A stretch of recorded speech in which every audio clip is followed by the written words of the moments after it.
Welcome back. I hope you're doing well. Today, we at the very least have got an interesting story to talk about with the whole debacle happening with Helldivers 2. And of course, that's always a sad thing. I mean, I absolutely love Helldivers 2. I think it's a fantastic game. I think Arrowhead have been a fantastic developer, and it's been so amazing seeing a company actually run a live service in a way that works for players. So, broadly speaking, the picture's been really positive. They've just recently actually had some information about how well the game has sold, and it just proves that this is an amazing experience, an amazing win, and that's why it sucks when something like this happens. So, there is a bit of a mess going on in Steam right now where, well, you'll soon have to log in with a PlayStation account. And that's one of those things that, I mean, it's just annoying, right? We don't like the idea of having a launcher for a game and then opening a game in that launcher and then having to log in to something else. Not because I think it's some sort of horrendous, transgression or something that's very offensive or even necessarily, super, evil. It's just that it's a bit bloody annoying. So, let's dive into it then. Didn't intend to do that. It wasn't a joke. Anyway, let's dive in. Helldivers 2 was obviously a mess at launch, right? It was more of a success than they thought, and they ended up in a situation where it wasn't even about adding more server capacity. It was their infrastructure, the other sorts of challenges that really don't scale as easily as just saying, spin up more servers. They just had this crazy all-hands-on-deck situation for the launch of this game. There were concerns with crossplay as well, and ultimately because of that, they suspended the PlayStation account registration requirement for Helldivers 2. That account requirement was always there in Steam. The way when you get a game in Steam, you take a look at the store page, and if there's anything that Valve thinks that you should know about the game, it'll be called out. So there was one of those kind of like golden color call out things saying about a third-party account thing being needed, right? So that was always there, but at the end of the day, when you hit the play button, you did not need to link a PlayStation account. What's changed, though, is a new update, okay? So this was posted on Steam, and it just says, Helldivers 2 account linking update. So this update dropped today, May 3rd, and it confirmed that the suspension of the PlayStation account requirement, that was because of launch difficulties, okay? They then said that as of May 6th, it will no longer be an option, right, for a new player to not sign in using a PlayStation account. Of course, if you're playing in PC, there is a chance you won't have a PlayStation account. So for me, logging in was very easy, just QR code, phone app, whatever. My password manager had my info saved. There were no problems. But if you don't already have a PlayStation account, it's just kind of frustrating. You don't want to have to make another account for something, generate another password, put that in your password manager, and it's one of those accounts you really think you'll never actually use. So as a player, you really don't see any benefit in that, and it's just a bit of friction, right? That I can understand, and the ultimate rub here is that this is a mandatory thing for all Helldivers players eventually. So if you have been playing the game but not with a PlayStation account, you will soon be forced to make one. And I suppose that's the weird thing. It technically has always been a rule. It's a rule that was suspended for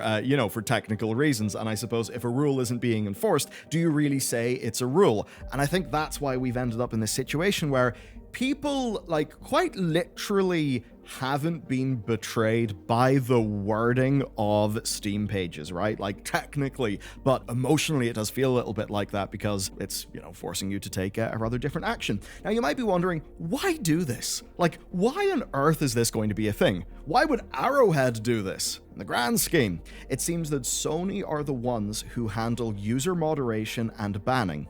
And it seems that Sony do that through their account system, right? Rather than anything that is linked in through Steam. And they explain this in their post saying, this is our main way to protect players from griefing and abuse by enabling the banning of players that engage in that type of behavior. It also allows those players that have been banned the right to appeal. So essentially it's them just bringing all of this into their system for this live service that they're running, and they are not willing to take the L and I suppose have the PC side of things be a less first-party moderated experience. From the perspective of lots of people, this is just a game being taken out from under them, and they now have to do a new thing to get it back. And while that's a frustration, for some people it's altogether a more serious problem because they live in regions where PlayStation accounts are not actually that easy to make. So for those people, it really does feel like quite a bad form of rug pull. No surprises for this because it's obvious.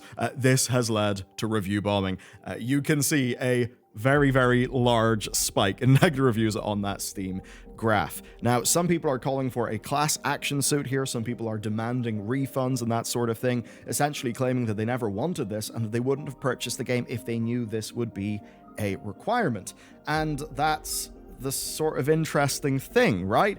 Technically, it has been, it's just that they suspended the requirement, though per the Steam page, that need for a third-party account, that had always been on the Steam page.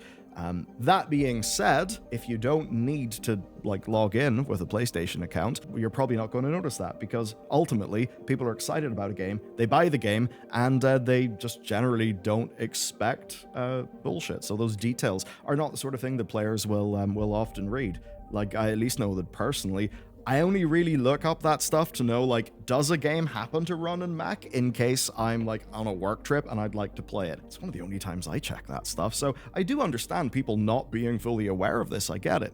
Now, some are saying that this is almost a form of conspiracy to deny refunds. I don't think it's a conspiracy to deny refunds. However, if something wasn't enforced, and then it is enforced, even though it's always been a rule, how do we deal with that? Because in a way, you could say it's a changing of the terms of a deal. If it wasn't overtly framed to people as a grace period and then you have to do the account thing, then, well, yeah, I mean, obviously they're not going to be aware that this is coming down the line.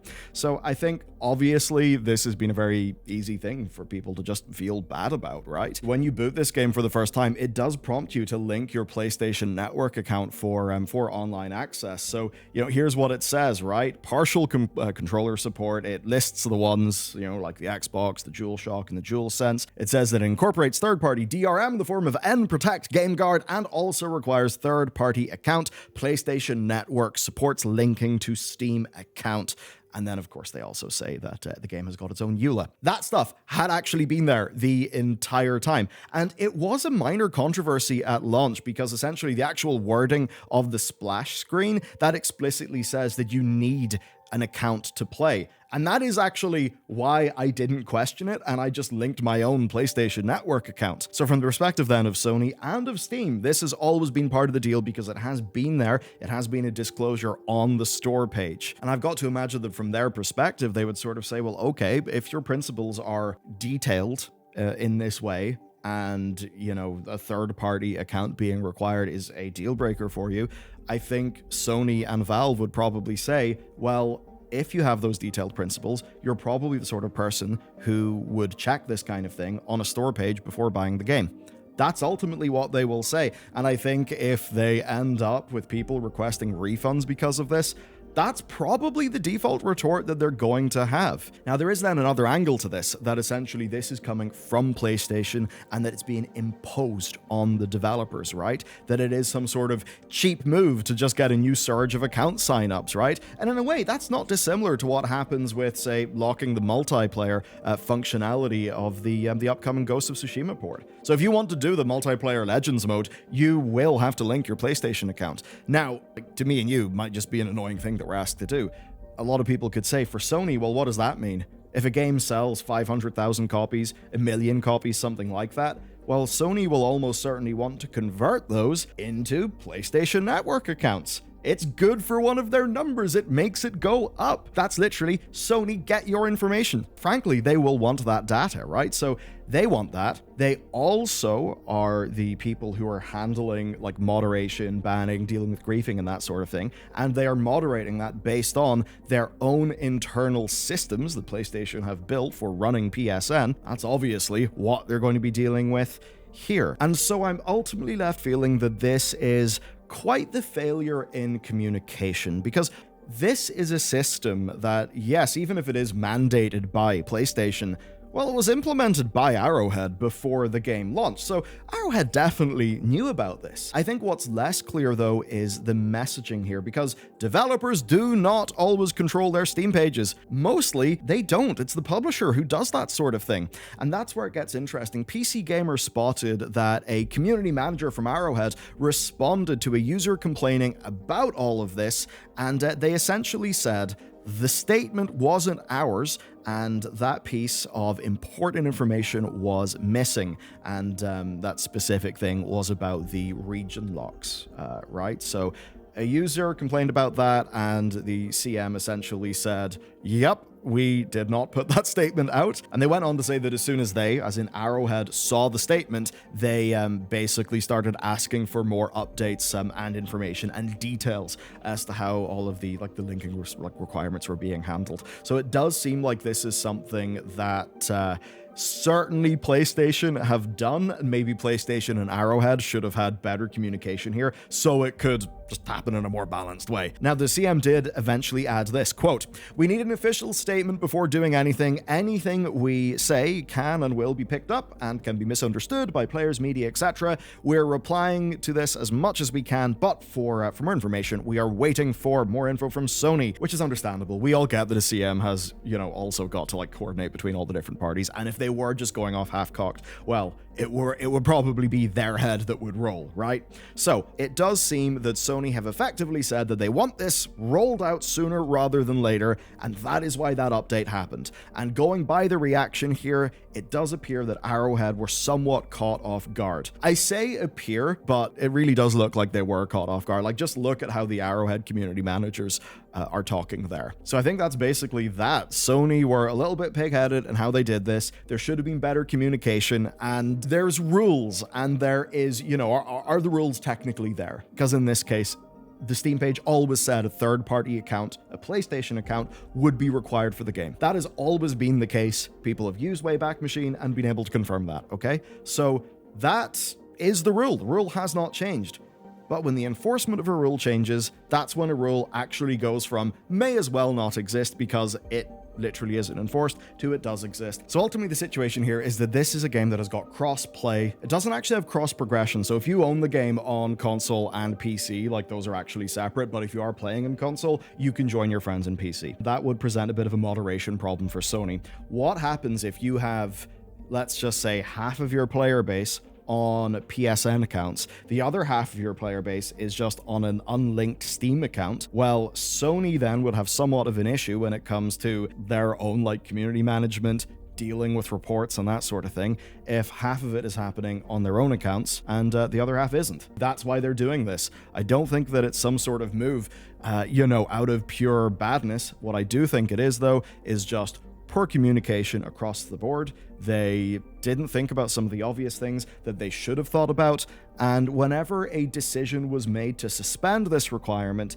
they should have been very clear with people and said, listen, we are suspending this requirement. Here's why it is a requirement and why we will enforce it in the future. For a few months, you won't have to do any of it, but after then you will. And the reason why is this. And then they leave it at that. They should have said that months ago, so that people wouldn't feel surprised. Is this an evil move? No, I don't think it's an evil move. It's a frustrating one, but ultimately from Sony's perspective, if they're going to have their game be on Steam with multiplayer functionality and still have them handling user moderation, well, this probably just is a requirement of that.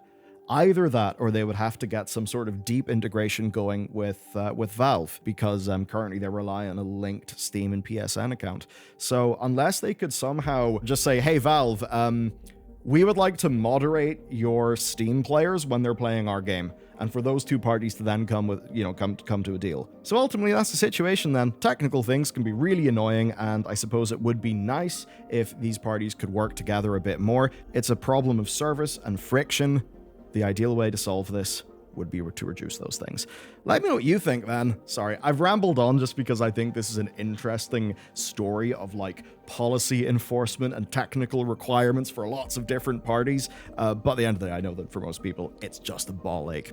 Anyway, I'll be back with more news shortly. Hope you have a good one, and I'll see you then.